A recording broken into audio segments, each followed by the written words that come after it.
श्रीरामचन्द्रा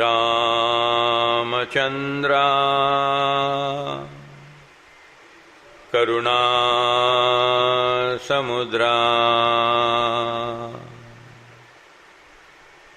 ध्यातो तुझे राजसयोगमुद्रा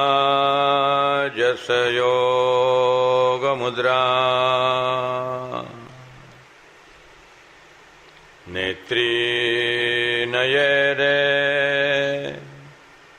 तुझ वीण निद्रा कै भेटसी बा मजला सुभद्रा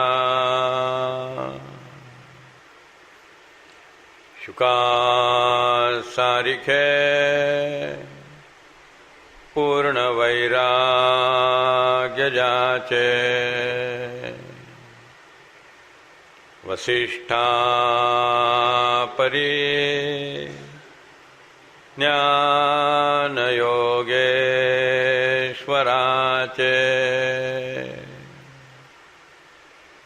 कवी वाल्मीकी सारिका मान्य ऐसा नमस्कार माझा सद्गुरु रामदासा जय जय रघुवीर समर्थ सब संतन की जय। गुरुर्ब्रह्मा गुरुर्विष्णु गुरुर्देवो महेश्वरा गुरुसाक्षात् परब्रह्म तस्मै श्री गुरुवे नमः। संत दासगणु महाराज की जय। स्वामी वरदानंद महाराज की जय। परमपूज्य विनायकराव नांदेडकर, परमपूज्य गार्गीताई, वेगवेगळ्या ठिकाणाहून केवळ उपासनेच्या हेतूनं गुरुगृही राहावं आणि सद्गुरूंची सेवा घडावी या पवित्र भावनेनं या ठिकाणी जमलेले सर्व साधक, माता, भगिनी आणि बंधूंनो, अतिशय भाग्यवान आहोत आपण की ज्या ठिकाणी आधुनिक निवृत्तीनाथ आणि ज्ञानदेव स्वरूप असलेले संत दासगणू महाराज आणि परमपूज्य आप्पा यांनी निवास केला, ज्यांच्या वास्तव्यानं येथील प्रत्येक कण आणि कण पुनीत झाला, अशा मराठवाड्यातील पंढरी ज्याला म्हणता येईल अशा पवित्र तीर्थक्षेत्री आपल्याला राहायला मिळतं आहे. काही ग्रंथांचं पारायण करायला मिळतं आहे, काही ग्रंथांचं श्रवण करायला मिळतं आहे आणि रोज प्रवचन, कीर्तन आणि दैनंदिन उपासना आणि आरती या सगळ्या गोष्टींचा लाभ होतो आहे. नक्की आपण मागच्या जन्मी काहीतरी पुण्य केलेलं आहे.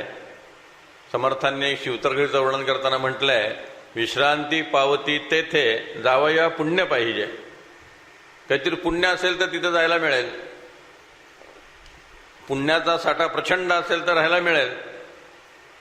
त्यामुळे आपण नक्की सगळेजण भाग्यवान आणि पुण्यवान आहोत. म्हणून आपल्याला या ठिकाणी राहण्याची, येण्याची आणि या उपासनेत भाग घेण्याची सद्बुद्धी झालेली आहे. म्हणून आपण सगळ्यांनी परमेश्वराला याबद्दल अंतःकरणपूर्वक धन्यवाद देऊयात की त्याने आम्हाला अशी प्रकारची सद्बुद्धी दिली. ददामी बुद्धियोगम तम असं भगवंताने गीतेत म्हटलेलं आहे. तो बुद्धियोग त्याने आपल्याला दिला, म्हणून त्याच्याविषयीची आरंभीच आपण कृतज्ञतेची भावना व्यक्त करू. समर्थ रामदासांचं विस्तृत चरित्र आपण आजपासून 7 दिवस पाहणार आहोत. रोज सकाळी 8 ते 9 या काळामध्ये आपण या चरित्रगंगेमध्ये सुस्नात होणार आहोत. त्यातला काही भाग बऱ्याच जणांना माहिती असेल, पण संतांच्या चरित्राचं आणि आपलं नातं मोठं विलक्षण आहे. किती ठिकाणी भागवत चालू असतात, कितीदा भागवत ऐकलेलं असतं, तरी पुन्हा भागवत ऐकावं असं वाटतं.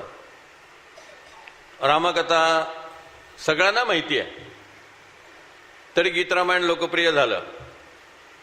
रामानंद सागरांची रामायण मालिका लोकप्रिय झाली.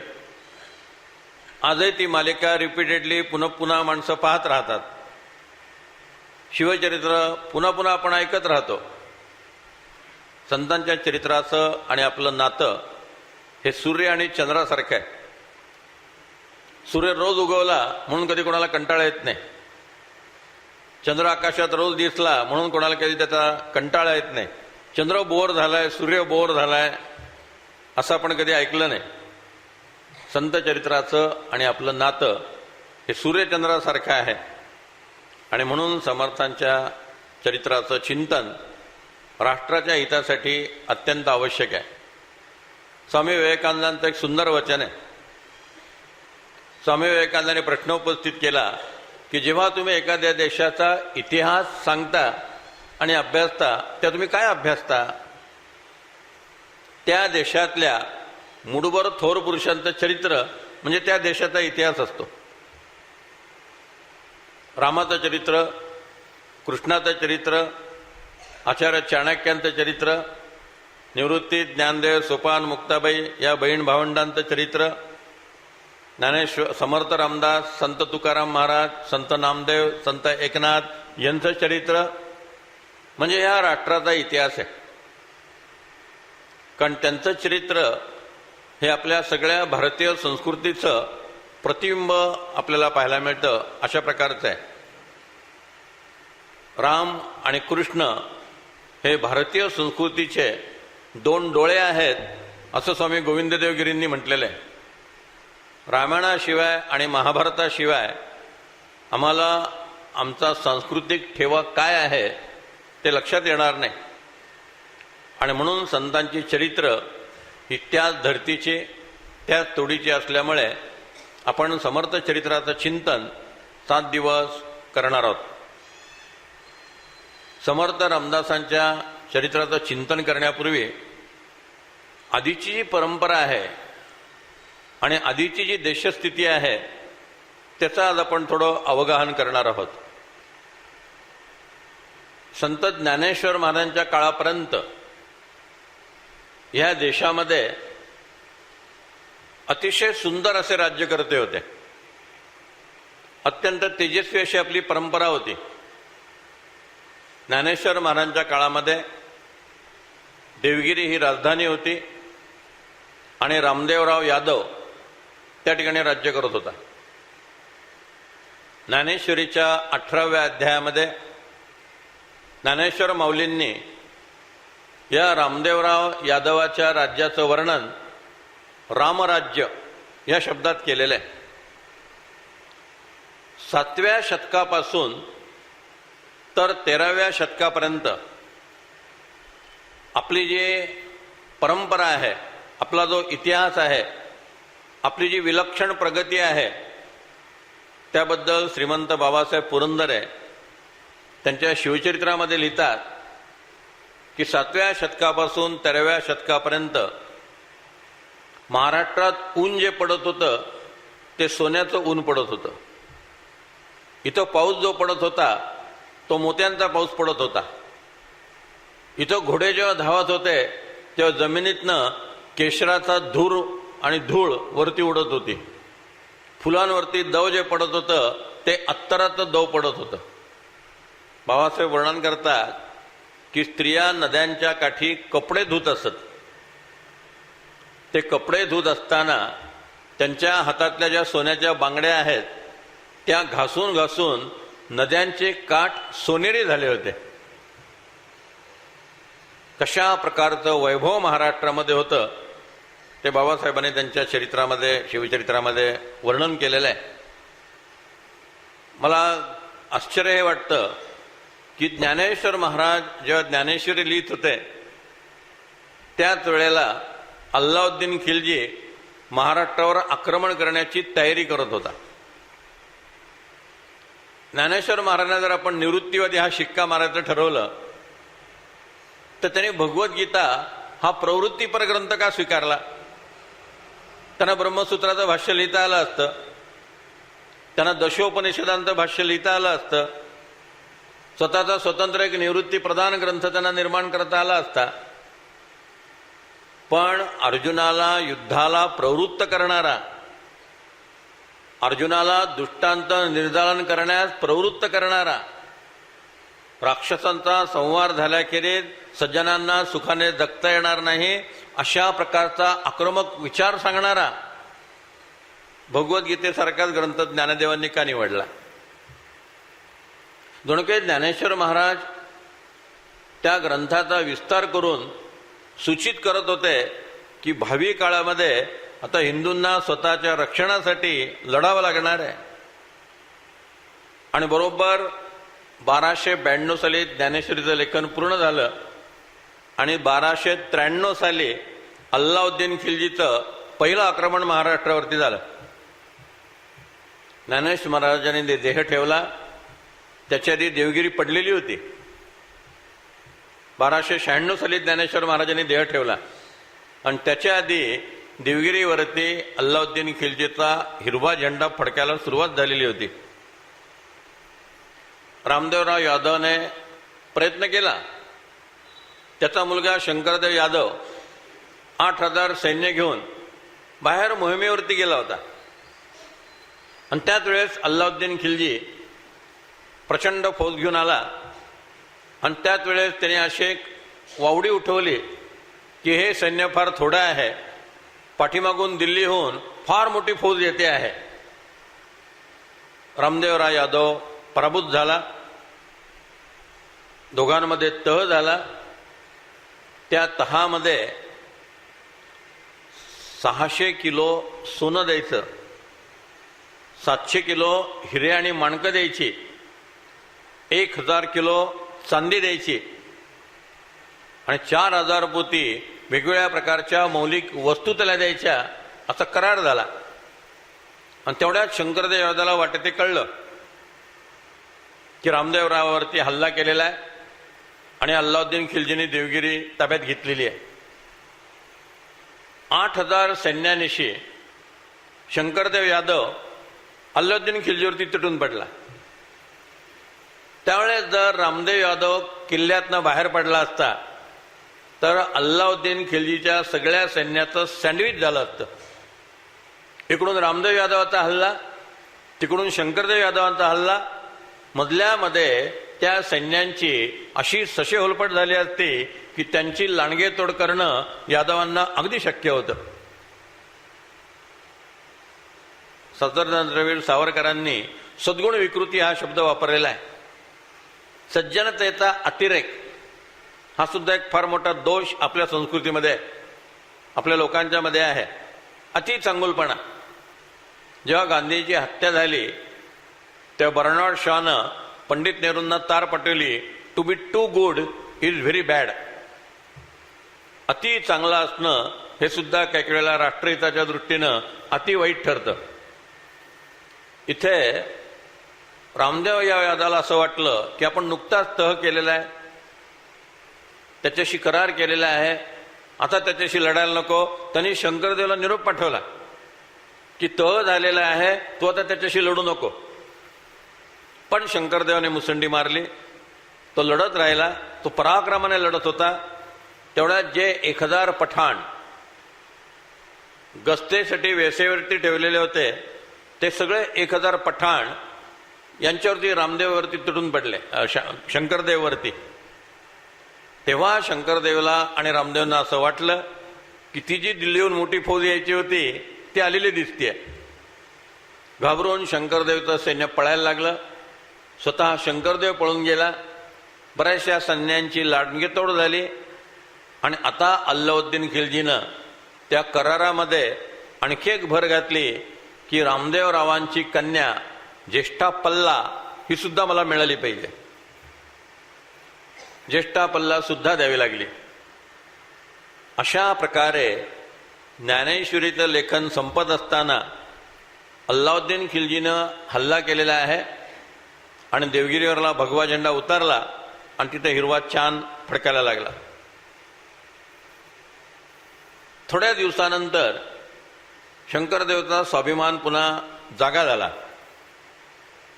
जी खंडणी दिल्लीला पाठवली जात होती ती खंडणी त्यानं 1307 साली बंद केली आणि 1307 साली आम्ही स्वतंत्र आहोत, आम्ही कोणाचे मंडलिक राजे नाही आहोत, अशा प्रकारची घोषणा केली. त्यावेळेस मलिक काफूर 30,000 सैन्य घेऊन पुन्हा देवगिरीवरती तुटून पडला. पुन्हा पराभव आणि पराभवाचं तेच कारण विजिगीषू जीवनवाद नाही.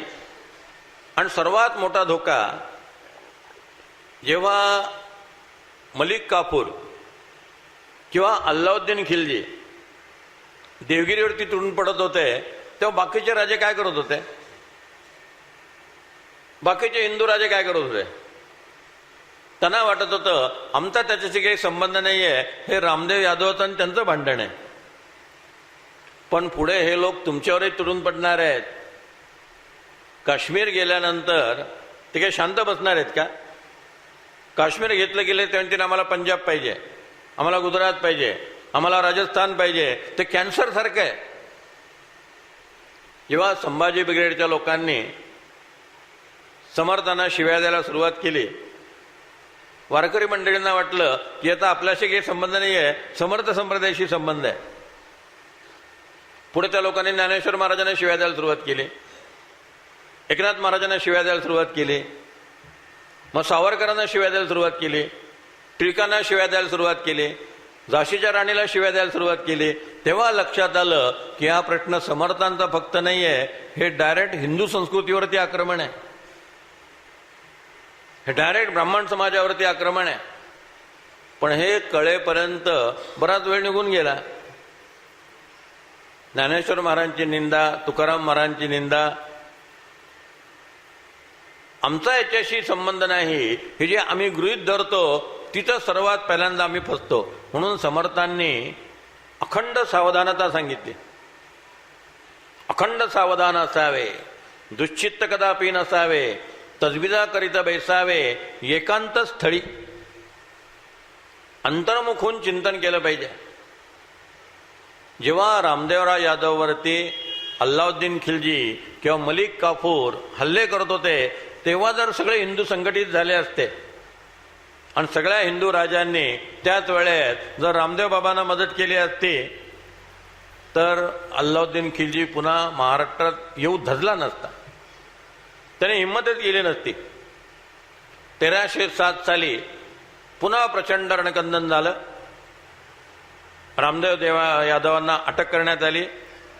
शंकरदेव यादव पळून गेला. पुन्हा एकदा देवगिरीवरती हिरवा चांद पडकायला लागला. पुन्हा एकदा दिल्लीला खंडणी पाठवायला लागली.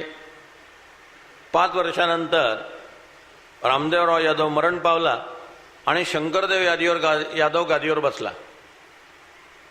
पुन्हा एकदा त्याच्या मनामध्ये अस्मिता जागी झाली आणि त्याने दिल्लीची खंडणी बंद केली.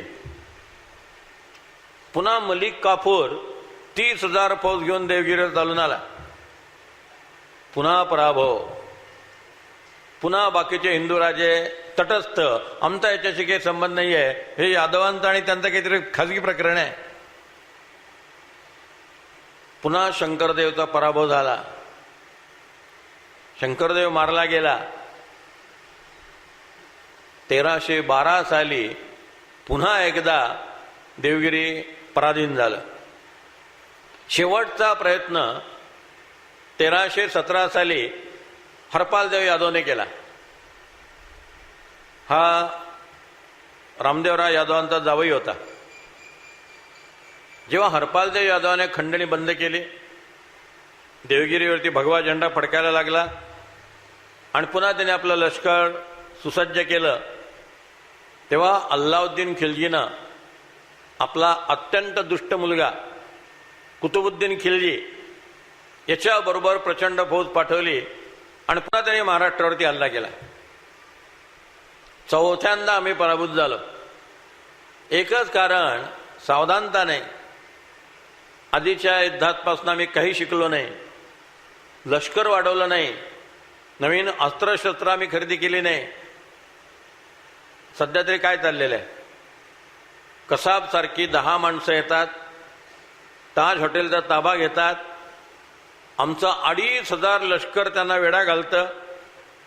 त्यात आमचे 3 सेनापती मारले जातात, करकरेंसारखे कामटेसारखे माणसं मारली जातात, शेकडो माणसं मरतात आणि त्याच्यानंतर ते दहशतवादी मरतात आणि 1-2 जण सापडतात. अशी पाळी काय यावी? गेल्या 20 वर्षामध्ये आपण लष्करांसाठी काही खरेदी केलेलं नाही आहे. पहिल्यांदा आता मोदी पंतप्रधान झाल्यानंतर हजारो कोटी रुपयांची लढाऊ विमानं आणि लढाऊ जहाजं आम्ही लष्करामध्ये खरेदी केली. कामट्यांच्याकडे चांगले रायफल्स नव्हत्या, त्यांच्याकडे चांगली काडतुसं नव्हती, चांगली चिलखतं नव्हती. आज अमेरिका, फ्रान्स, इंग्लंड, इस्रायल या राष्ट्रांनी केवढं मोठं सैन्य सुसज्ज ठेवलेलं आहे, केवढी तयारी त्यांनी युद्धाची ठेवलेली आहे. एक इंग्रजी वचन आहे, the best way to avoid the war is to be prepared for the war for all the times. युद्धाला सर्व काळ तयार असणं हा युद्ध टाळण्याचा एकमेव उपाय आहे. बलवान माणसाच्या कोणी वाटी जातं का? अश्वम नैव गजम नैव व्याघ्रम नैवच नैवच अजापुत्रो बलिदद्यात देवो दुर्बल घातकः. जी राष्ट्र दुर्बळ असतात त्यांच्यावरतीच हल्ले होतात, बलवान राष्ट्रांवरती हल्ले होत नाहीत. म्हणून स्वातंत्र्यवीर सावरकरांनी लष्कर भरतीचा आदेश दिला की सगळी माणसं लष्करात भरती करा, भारताचं लष्कर वाढलं पाहिजे. पुन्हा एकदा हरपालदेव यादव पराभूत झाला. हा कुतुबुद्दीन खिलजी इतका दुष्ट होता, त्याने हरपालदेव यादवला पकडलं. पकडल्यानंतर मस्तकापासून पायापर्यंत त्याचं कातडं सोलून काढलं, त्याच्या गळ्याला दोर बांधला आणि देवगिरीच्या प्रवेशद्वारापाशी त्याचं शरीर टांगून ठेवलं. गिधाड्यांनी आणि कावळ्यांनी टोचे मारून मारून त्याचं मांस खावं आणि तो हाल हाल होऊन मरून जावा, ही त्या पाठीमागची भूमिका होती. जेव्हा संभाजी महाराजांना औरंगजेबने ठार मारलं, तापलेल्या सळ्याने त्याचे डोळे फोडले, कुऱ्हाडीनं त्याचे हातपाय तोडले, करवतीनं मान कापली आणि एवढ्यावर समाधान झालं नाही म्हणून त्याच्या शरीराचे झालेले तुकडे कोल्ह्या कुत्र्यांच्या अंगावरती फेकले आणि त्याचं मुंडकं हे भाल्याला लावलं. त्यातनं रक्त टिपकत होतं. 70-80 मुसलमान सैन्य तो भाला घेऊन नाचत नाचत आरडाओरडा करत होते आणि जयघोषाच्या गर्जना करत असताना शिवाजी महाराज आणि संभाजी महाराज यांना आई बहिणीवरनं शिव्या देत होते. हे सगळं वर्णन कोणी लिहून ठेवलेलं आहे? साकी मुस्तैद खान या औरंगजेबच्या पीएनं हे सगळं वर्णन लिहून ठेवलेलं आहे. तो तिथे उपस्थित आहे आणि एखादी क्रिकेटची मॅच पाहावी तसा हा सगळा तमाशा, हा सगळा क्रूर खेळ औरंगजेब शांतपणे शामियानावरती बसून पाहत होता. हे सगळं साकी मुस्तैद खान लिहून ठेवतो. याउलट रावणाचा जेव्हा वध केला आणि वानरांनी रावणाची विटंबना सुरू केली तेव्हा रामचंद्राने त्या सगळ्यांना थांबवलं आणि रावणाचं प्रेत सन्मानपूर्वक मंदोदरीच्या ताब्यात द्या अशी आज्ञा रामचंद्राने केली. बिभीषण रावणाचा अग्निसंस्कार करायला तयार नव्हता. बिभीषण म्हटला, माझा भाऊ अत्यंत दुष्ट होता, पापी होता, मी त्याचा अग्निसंस्कार करणार नाही. प्रश्न असा उपस्थित झाला की रावणाला अग्नी कोणी द्यायचा? युद्धात रावणाची सगळी मुलं मेलेली आहेत, रावणाचे सगळे भाऊ मेलेले आहेत, आता रावणाला अग्नी कोण देणार? एकच भाऊ जिवंत होता आणि तो म्हणजे बिभीषण. तोच अग्नी देण्याचा अधिकारी होता. बिभीषण म्हटला माझा भाऊ पापी होता, मी त्याला अग्नी देणार नाही. तेव्हा रामचंद्राने बिभीषणाला सांगितलं, मरणांतानी वैराणी निवृत्तम न प्रयोजनम. वैर आता संपलं, मरण पावलं, आता वैर संपलं. माझा थोरला भाऊ मरण पावला आहे असं गृहीत धर आणि सन्मानपूर्वक तुझ्या भावाचा अग्निसंस्कार पार पाड. आणि अतिशय सन्मानपूर्वक रावणाचा अग्निसंस्कार रामचंद्रांनी पार पाडलेला आहे. दोन संस्कृतीला फरक लक्षात घ्या की हाल हाल करून संभाजीला मारलं, संपूर्ण सुलून हरपालदेव यादवाला असं टांगून ठेवलं की कावळ्यांनी आणि गिधाडांनी टोचे मारून मारून त्याच्या शरीरातलं सगळं मांस खाऊन टाकावं, त्यातच त्याचा अंत व्हावा. आणि अत्यंत अपमानास्पद अशा अवस्थेमध्ये त्यांनी हरपालदेव यादवाचा शेवट केलेला आहे.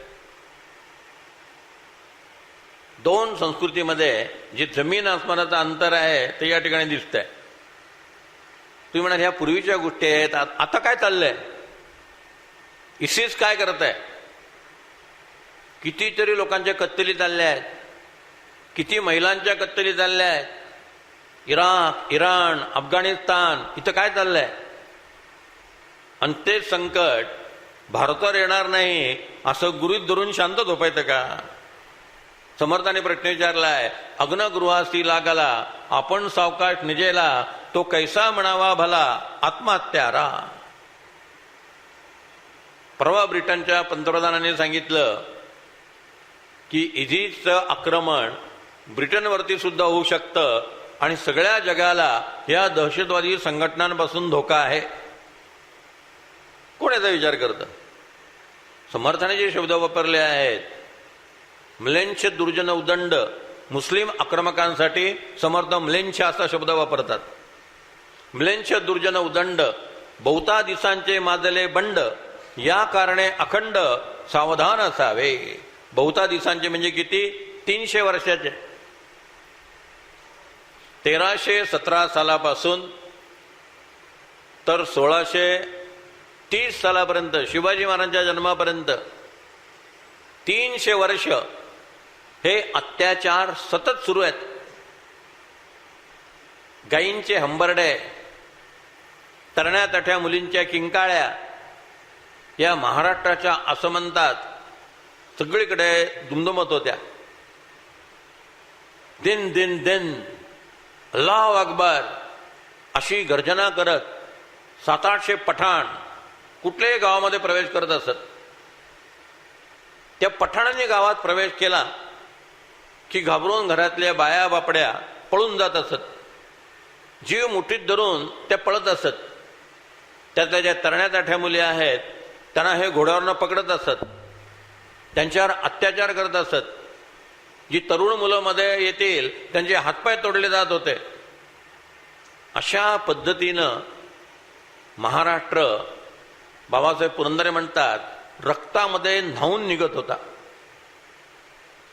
आता हा जसाच्या तसा इतिहास सांगितला की जितेंद्र आव्हाडसारखे देशद्रोही आणि हरामखोर आमदार म्हणतात की मुसलमानांच्या विरुद्ध बोलतायत आणि हिंदू मुस्लिम तेढ जास्त वाढवत आहेत. जे घडलेलं आहे ते सांगणं हा गुन्हा आहे का? बाबासाहेब पुरंदरेंनी सगळं घडलेलं सांगितलेलं आहे. पण बाबासाहेब पुरंदरेंनी असा इतिहास विकृत लिहिला, त्यांनी हिंदू मुसलमानांच्या मध्ये वैर वाढवलं. यांनी जे लिहिलेली पुस्तकं आहेत ती जर आपण वाचली तर हे लोक अजून तुरुंगात का नाहीत असा प्रश्न मनामध्ये उपस्थित होतो. मामा देशमुख, कोकाटे या सगळ्या मंडळींची लिहिलेली पुस्तकं आहेत, त्या पुस्तकामध्ये जो जातीविद्वेष त्यांनी पसरवलेला आहे, ज्या शिव्या त्यांनी देशभक्तांना आणि राष्ट्रपुरुषांना दिलेल्या आहेत, ते पाहिल्यानंतर बाबासाहेब पुरंदरांना पुरस्कार देण्यापूर्वी हे लोक अजून तुरुंगात कसे ठेवले गेले नाहीत असा मनामध्ये प्रश्न उपस्थित व्हावा.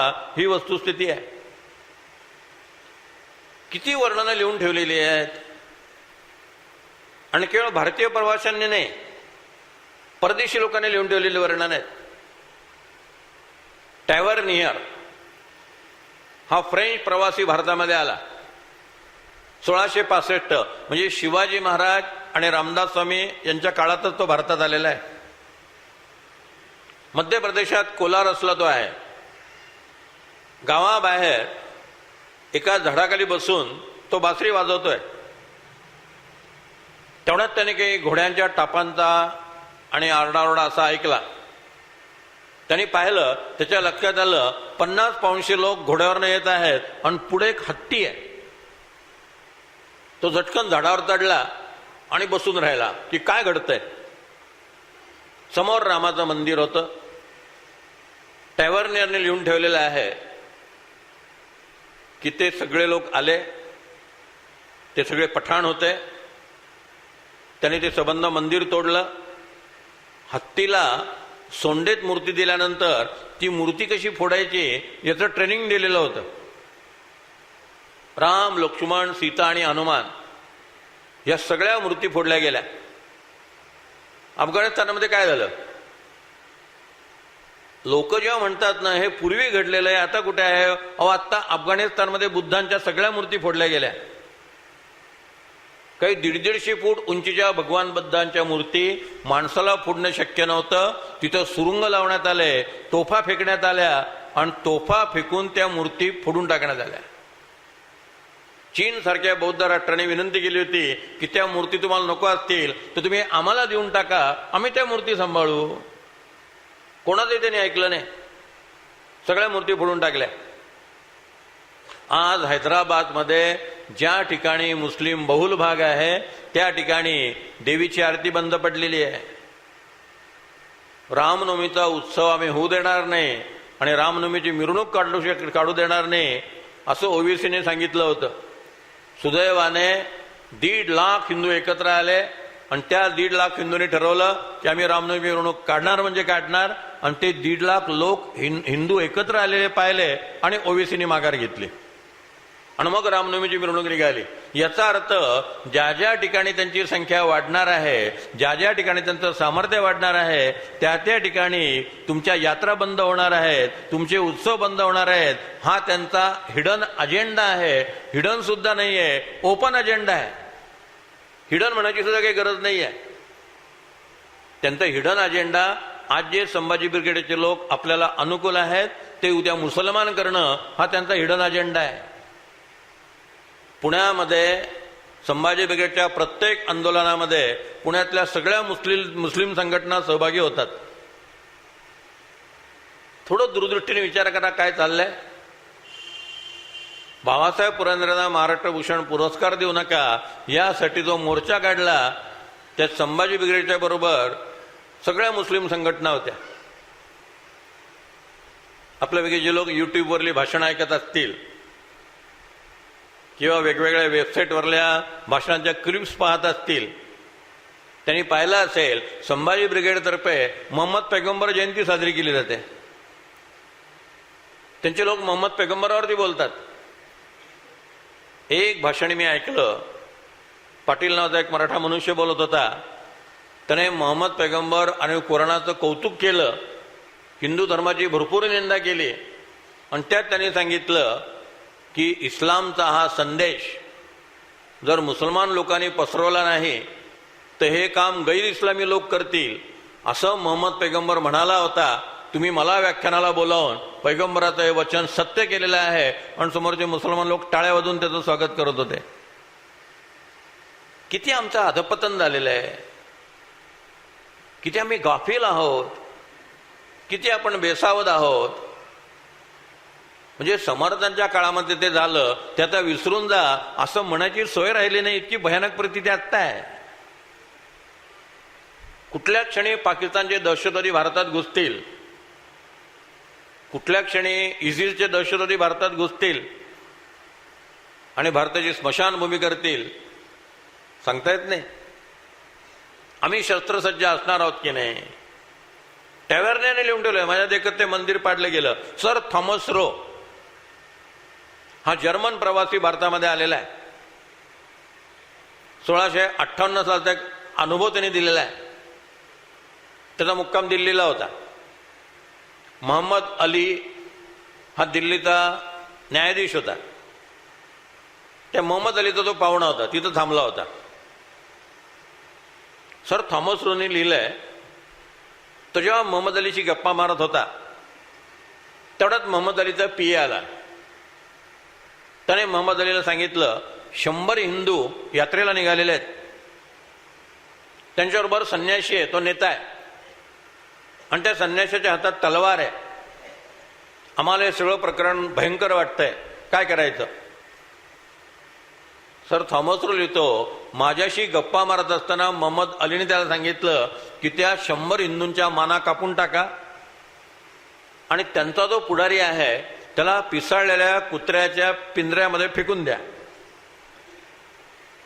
संध्याकाळी सर थॉमस रो जेव्हा मोहम्मद अलीच्या टेरेसवर फेऱ्या मारत होता, त्यांनी पाहिलं रस्त्यावरती 100 हिंदूंची प्रेतं पडलेली आहेत.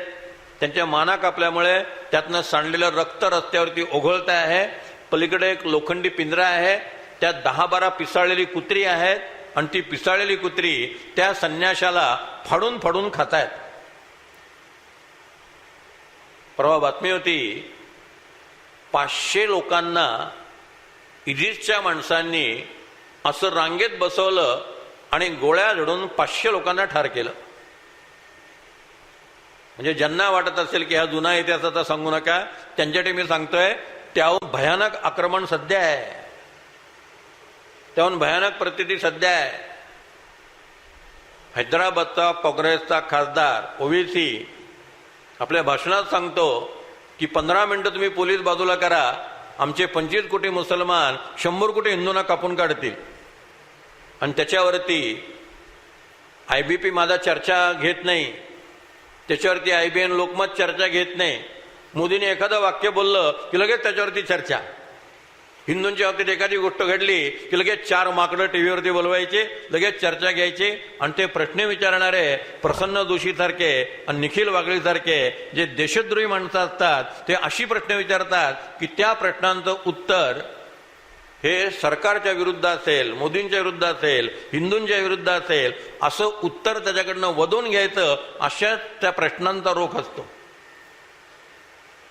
पूर्वीपेक्षा भयानक परिस्थिती आहे. अग्नगृहासी लागला आणि सावकाश निदेला, तो कैसा म्हणावा भला आत्महत्यारा. मनुची हा इटालियन प्रवासी होता, तो 40 वर्ष भारतामध्ये होता. कुठली 40 वर्ष? बरोबर शिवसमर्थांच्या काळात तो भारतामध्ये होता. तो भारतात काय करत होता? हा मनुची इटालियन मनुष्य औरंगजेब बादशहाचा अत्यंत विश्वासू नोकर होता. म्हणजे इटालियन माणसं केव्हापासून भारतात येत आहेत आणि ते कोणाचे विश्वासू आहेत, त्यांना कोण जवळचे वाटतात, हे आपल्याला माहिती असो म्हणून सांगितलं. या मनुचीने शिवाजी महाराजांना 2 फुटावरनं पाहिलेलं आहे. मिर्झा राजे जयसिंग आणि दिलेर खान यांनी जेव्हा शिवाजी महाराजांचा पुरंदर किल्ला जिंकून घेतला, शिवाजी महाराजांना माघार घ्यायला लावली आणि पुरंदर किल्ल्यावरती जो तह झाला, त्या तहाच्या वेळेला शिवाजी महाराजांच्या समोर 2 फुटावरती पालथी मांडी घालून हा मनुची बसला होता. त्याने सबंध शिवाजी महाराजांचं वर्णन लिहून ठेवलेलं आहे. त्या कराराच्या सगळ्या गोष्टी त्याने लिहून ठेवलेल्या आहेत. तो मनुची 40 वर्षानंतर नोकरी संपली तेव्हा इटालीमध्ये परत गेला. ही इटालियन माणसं इटालीतच परत जाणार आहेत. मध्येच गुप्त होतात 8-8 दिवस. कुठे जातात? एक जबाबदार राजपुत्र 50 दिवस कोणाला माहिती नाही कुठे आहे. हे काय परिस्थिती आहे? असं असू शकतं? 50 दिवस एखादा मनुष्य रहस्यमय पद्धतीने गुप्त कसा होऊ शकतो? पेपरला बातमी येते की 3 जण बाहेर गेलेले आहेत, परदेशात गेले आहेत, मात्र ते कुठे गेलेले आहेत हे कोणालाही माहिती नाही. म्हणजे काय? केवढा मोठा देशाला धोका आहे कल्पना करा. कशावरून आपला काळ्या पैशाची व्यवस्था लावायला गेले नसतील, त्यातनं मीडिया विकत घ्यायला गेले नसतील, इजिप्तला आर्थिक बळ देण्यासाठी गेलेले नसतील. काय भरोसा या लोकांचा? मनुची सारखा इटालियन मनुष्य 40 वर्ष औरंगजेबची नोकरी करतो आणि तो जेव्हा इटालीला परत गेला तर त्यांनी इंडियन डायरी लिहिली. त्या इंडियन डायरीमध्ये तो लिहितो की माझ्या 40 वर्षाच्या भारतातल्या अस्तित्वात हिंदूंची कमीत कमी 70,000 प्रेत मी झाडाला टांगून ठेवलेली डोळ्यांनी पाहिली. 70,000 प्रेत. अल्लाउद्दीन खिलजी जेव्हा दिल्लीमध्ये आला तेव्हा त्याच्या स्वागतासाठी 3,000 हिंदूंची मुंडकी कापून त्याचं एक तोरण तयार करण्यात आलं आणि ती तोरणाची माळ दिल्लीच्या रस्त्यावरती दुतर्फा लावण्यात आली. तेव्हा हे सगळं पाहून अल्लाउद्दीन खिलजीची तब्येत अत्यंत खुश झाली असं वर्णन मोगल दरबारच्या बातमीपत्रात आहे. किती अत्याचार. म्हणून लेंछ दुर्जन उदंड बहुता दिसांचे माजले बंड या कारणे अखंड सावधान असावे. ज्ञानदेवांच्या काळामध्ये आपल्याला ईश्वरनिष्ठांची एक मांदियाळी दिसते. निवृत्ती ज्ञानदेव सोपान मुक्ताबाई हे चौघे भावंड, संत नामदेव, संत जनाबाई, संत गोरा कुंभार, संत सेनानावी, संत सावतामाळी, कबीर, रामानंद हे सगळे एका काळातले आहेत. चोखामेळा, अनंतनागा हे सगळे संत समकालीन आहेत. ईश्वरनिष्ठांची मांदियाळी किंवा विठुमाता लेकुरवाळा, संगे गोपाळांचा मेळा, हा हे सगळं जे वर्णन आहे 13व्या शतकातलं आहे. पण पुढे 300 वर्ष आपल्याला काही पाहायला मिळत नाही. मध्ये संत तुलसीदास, संत मीराबाई या 16व्या शतकाच्या आरंभी होऊन गेल्या. संत एकनाथ झाले. एकनाथाने पहिल्यांदा बये दार उघड अशा प्रकारची हकाटणी देऊन पहिल्यांदा या परिस्थितीतनं काही मार्ग निघतोय का या संबंधीचं वर्णन केलेलं आहे. आणि त्यानंतर छत्रपती शिवाजी महाराजांचा उदय, समर्थ रामदास आणि संत तुकाराम महाराजांचा उदय आणि शिवाजी महाराजांचं हिंदवी स्वराज्य, यामुळे हे बहुता दिसाचे बंड थोडं शांत झाल्यासारखं आपल्याला पाहायला मिळतं. म्हणून शिवाजी महाराज, समर्थ रामदास आणि तुकाराम महाराज यांच्या चरित्रांचं विस्मरण म्हणजे महाराष्ट्राचं मरण आहे आणि त्यांच्या चरित्राचं संस्मरण म्हणजे महाराष्ट्राचं जीवन आहे. जेव्हा 1818 साली इंग्रजांनी मराठ्यांचं साम्राज्य नष्ट केलं, सगळे किल्ले ताब्यात घेतले, तेव्हा रिचर्ड टेम्पल आणि ग्रँड डफ या 2 इंग्रज अधिकाऱ्यांना भारतीय पत्रकारांनी विचारलं की औरंगजेब 25 लाख फौज घेऊन महाराष्ट्रामध्ये आला होता. 27 वर्ष तो महाराष्ट्रामध्ये होता, पण शेवटपर्यंत औरंगजेबाला मराठ्यांचं साम्राज्य नष्ट करता आलं नाही. शेवटी 20 फेब्रुवारी 1710 या साली औरंगजेब इथं मरण पावला. आम्ही त्यांना 6x3 फूटचं थडगं बांधायसाठी जागा दिली. त्याला महाराष्ट्र जिंकता आला नाही. लाखो सैन्य घेऊन आलेल्या औरंगजेबला जे जमलं नाही ते तुम्हा मुठभर इंग्रजांना कसं काय जमलं असा प्रश्न विचारला. त्या रिचर्ड टेम्पल आणि ग्रँड डफ यांनी सांगितलं, ज्या वेळेस औरंगजेब या देशात आला होता आणि मराठे मावळे लढत होते तेव्हा त्यांच्या हृदयामध्ये शिवचरित्र स्फुंदत होतं, त्याची स्पंदनं सुरू होती. आम्ही आलो तेव्हा हे लोक शिवचरित्र विसरले होते, त्यामुळे आम्हाला हे ताबडतोब जिंकून घेता आलं.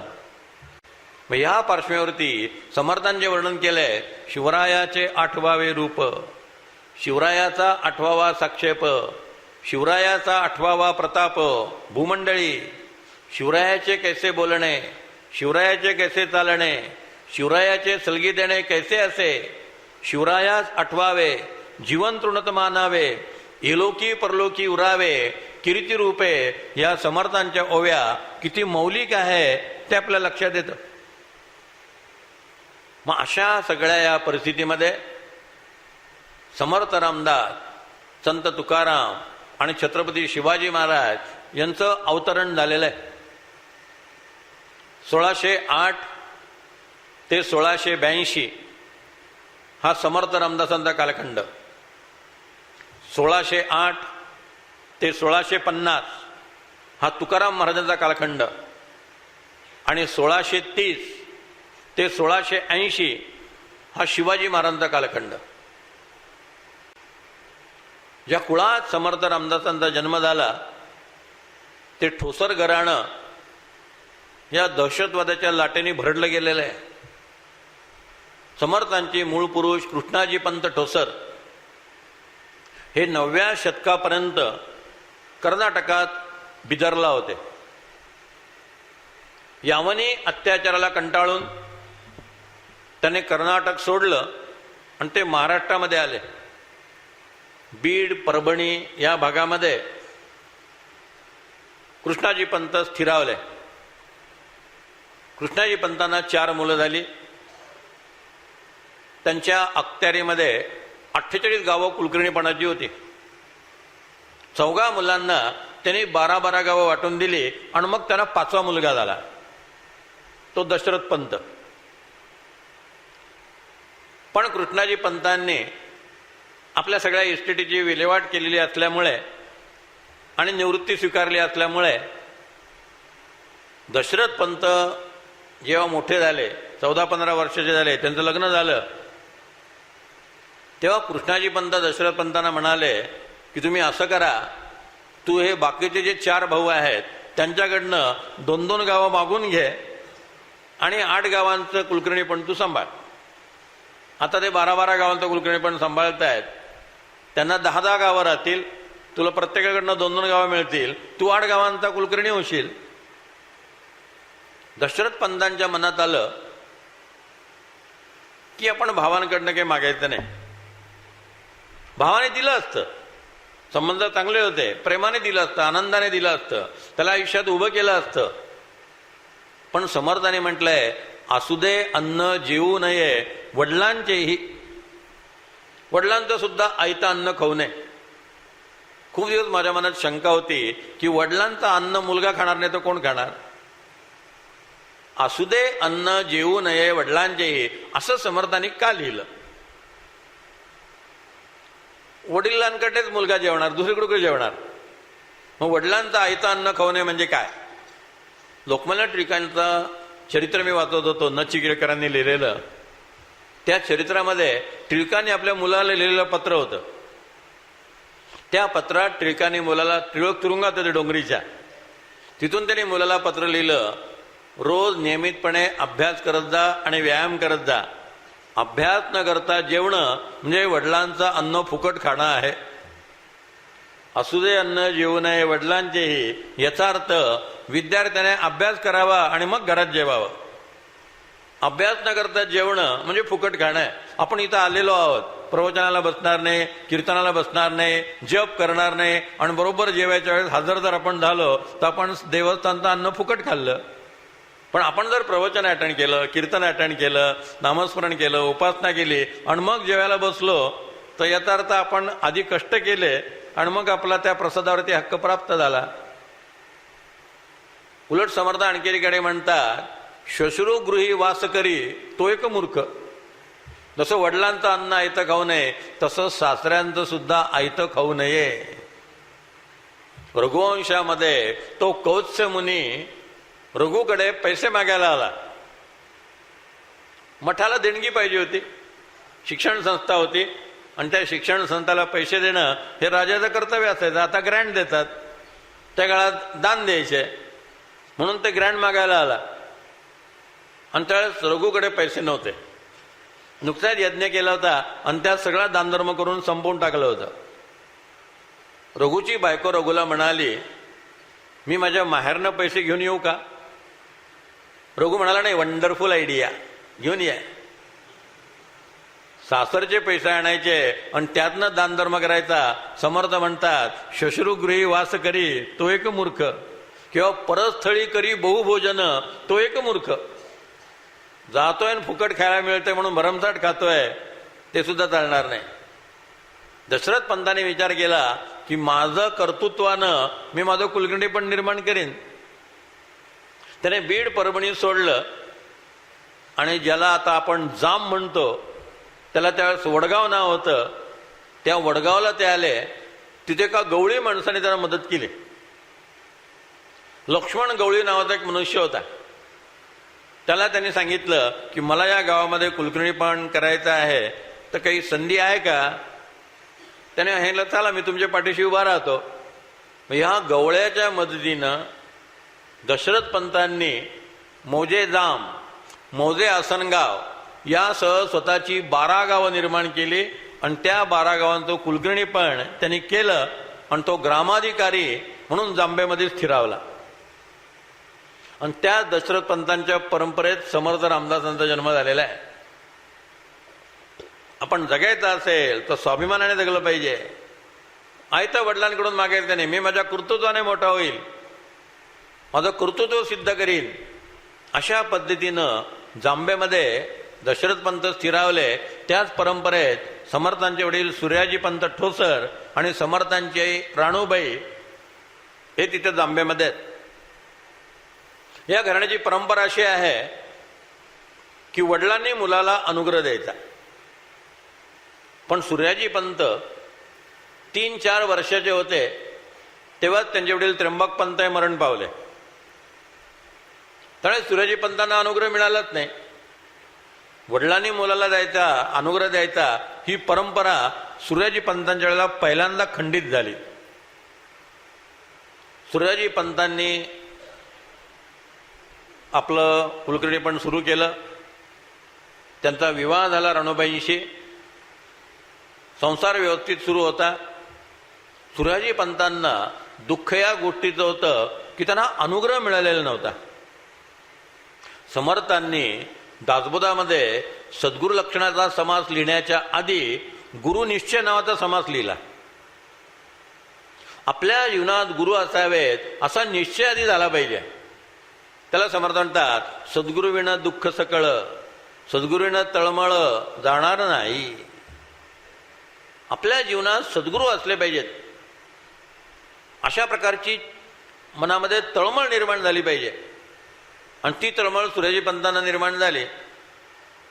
असं सांगतात की एक दिवस त्यांनी दुपारी वैश्वदेव केला, नैवेद्य झाला,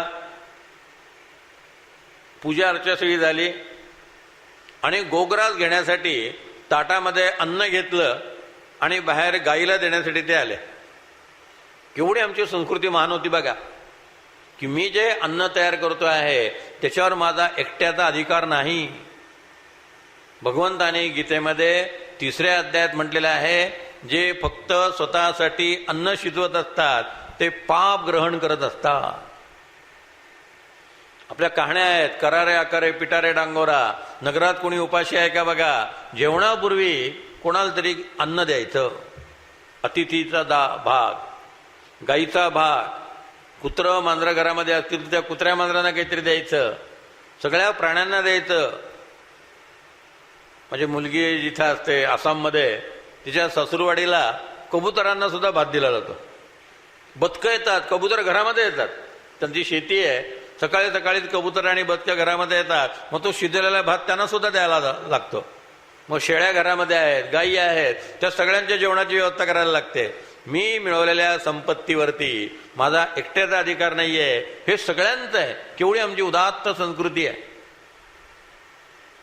खरा समाजवाद आपल्या संस्कृतीमध्ये आहे. आम्हाला कोणी समाजवाद शिकवायची गरजच नाही आहे. सूर्याजी पंत ते ताट घेऊन बाहेर आले, गोग्रास दिला आणि तेवढ्यात त्याने पाहिलं एक अत्यंत तेजस्वी मनुष्य आपल्या घराच्या दिशेने येतोय. त्याच्या चेहऱ्यावरली अंगकांती पाहिल्यानंतर त्यांच्या लक्षात आलं हा कोणीतरी अद्वितीय सत्पुरुष आहे. ते अंगणामध्ये आले.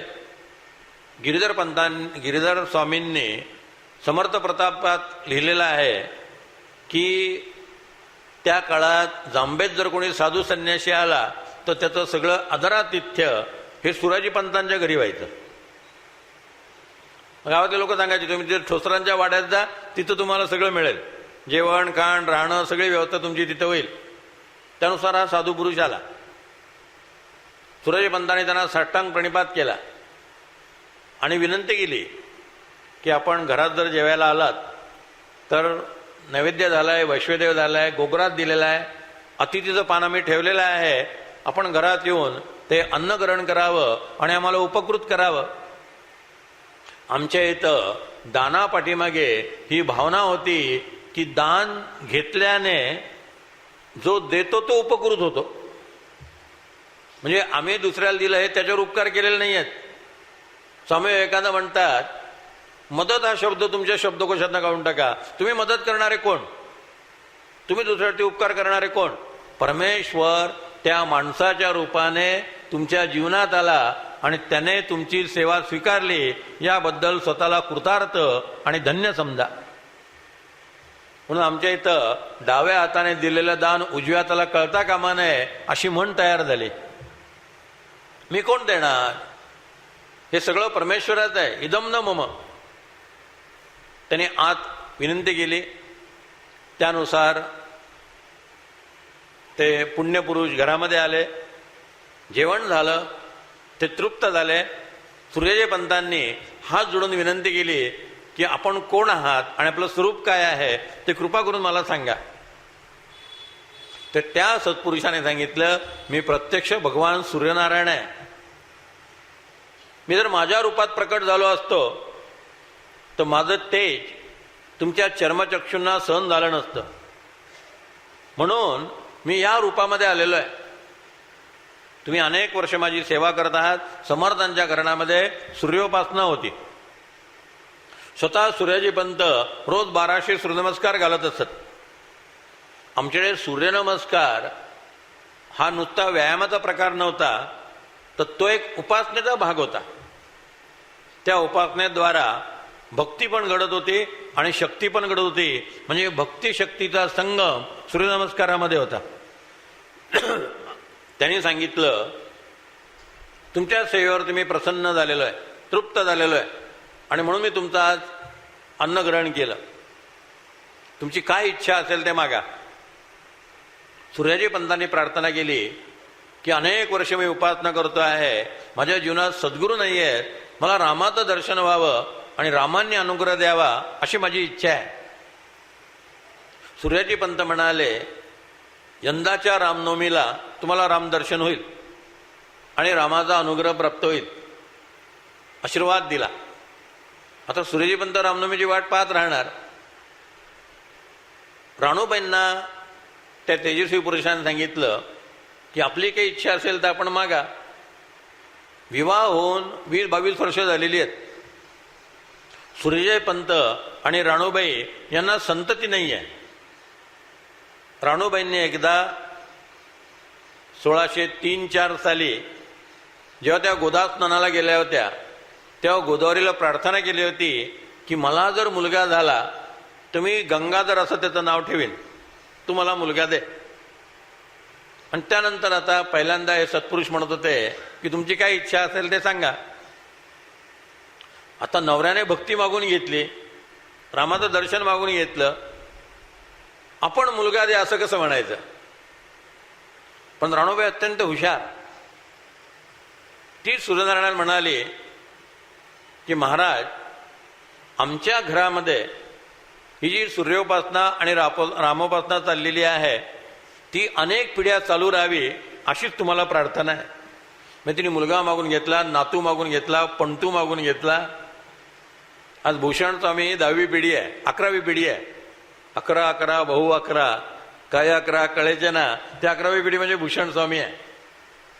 म्हणजे त्यांनी किती पिढ्या मागून घेतल्या. ही अखंड परंपरा आमच्याकडे चालू राहावी असं मागितलं. तेव्हा सूर्यनारायणाने त्यांना वर दिला की तुम्हाला 2 पुत्र होतील. थोरला पुत्र गृहस्थाश्रम धारण करेल आणि तुमची परंपरा चालू ठेवेल, आणि धाकटा पुत्र हा लग्न करणार नाही, तो राष्ट्रकार्यासाठी स्वतःचं जीवन समर्पित करेल आणि धर्मसंस्थापना करेल. इकडं सूर्याजी पंत वाटत पाहत होते. त्यानुसार रामनवमीला त्यांना प्रभू रामचंद्रांचं दर्शन झालं. प्रत्यक्ष रामाने त्यांना अनुग्रह दिला. श्रीराम जय राम जय जय राम हा त्यांच्या घराण्याचा परंपरेचा मंत्र त्यांना रामचंद्रांच्याकडनं मिळाला. इकडं राणूबाईंना दिवस गेले आणि पहिल्यांदा त्यांना थोरला पुत्र झाला. आधी त्यांनी गोदेला कबूल केलं होतं की तुम्हाला पुत्र दे, मी त्या पुत्राचं नाव गंगाधर ठेवीन. समर्थाने म्हटले, देवाचा नवस बुडवू नये. एकदा देवाला शब्द दिला तो शब्द फिरवू नये, शब्द बदलू नये. बरोबर त्यानुसार त्यांनी आपल्या पहिल्या मुलाचं नाव गंगाधर ठेवलं. मार्गशीर्ष शुद्ध त्रयोदशी या दिवशी 1605 साली त्या मुलाचा जन्म झाला आणि 3 वर्षानंतर बरोबर रामनवमीच्या दिवशी चैत्र शुद्ध नवमीला दुपारी रामजन्माच्या वेळेला समर्थांचा जन्म झाला. सूर्यनारायणाच्या कृपेने त्यांचा जन्म झाला म्हणून त्या मुलाचं नाव नारायण ठेवण्यात आलं. इथे बरोबर राणूबाईंना 2 पुत्र झाले. थोरला गंगाधर, धाकटा नारायण. आणि सूर्याजी पंतांना जीवनाची कृतार्थता वाटायला लागली. आता नारायण आणि गंगाधर या दोघांच्या बाललीला, नारायणाचं बालपण, त्यानंतर त्याचा विवाह, लग्नमंडपातनं त्याने केलेलं पलायन आणि टाकळीत केलेली तपश्चर्या, हा सगळा भाग जो आहे हा उद्याच्या प्रवचनामध्ये आपण या ठिकाणी पाहणार आहोत.